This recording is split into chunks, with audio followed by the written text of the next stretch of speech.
Okay,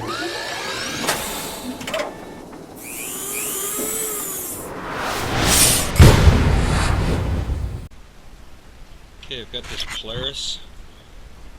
I'm going to replace the choke lever. The choke lever broke on the machine here, and so we're going to replace it. This procedure is pretty much the same for just about any of the Polaris Skidoos, whether it's a four-wheeler, whether it's a snowmobile, it's all about the same.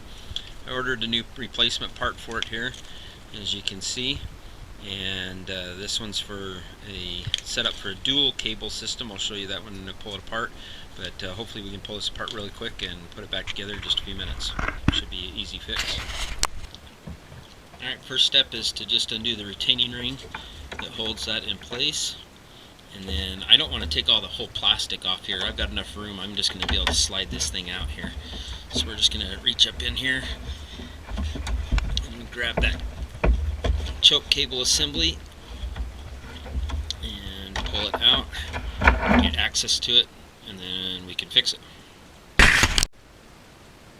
Okay, so we got the retaining ring off, and now we need to pull this cover off to access the choke part here. So normally you just pop those things off. This thing's been on here for quite a while, so I'm just going to loosen up the edges with the razor blade on here. There is a tab on either side. There's a tab on this side and there's a tab on that side. I'll show you. So if you're going to pry on it, you want to pry it from these edges here. I'm just going to work that loose. Here it comes. And pull it apart carefully here.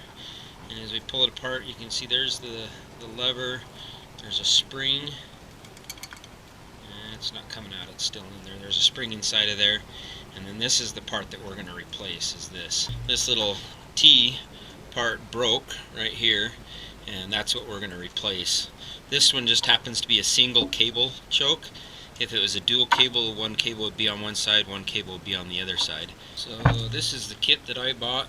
I'll put the link to the description down or link to it in the description. But it's just a basic kit. All it comes with is a new lever and a new spring. Pull actuator, I mean. Lever, spring, and the part that you really don't want to lose is this tiny little roll pin that goes into your lever actuator here as you put it back together. So we'll reassemble this really quick and put it back together. So we're going to take and attach the cable mechanism back onto the side here, like that, and then that just comes back down into the holder, and then the spring stays on there, and then we put the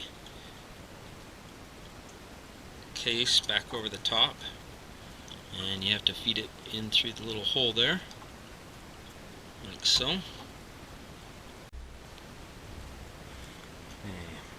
Take and we're going to put this lever into here, and I'm going to try to fish this screwdriver down in through that hole so that I can pry it up and get the pin in it. Otherwise you'll have to disconnect the cable with the carburetor to allow this to come up enough that you can get the pin in. So I'm going to try to do this without disconnecting the cable.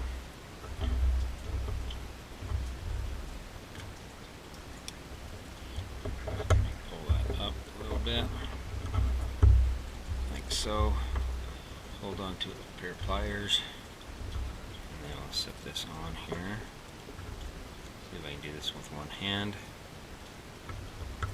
And then get that in place.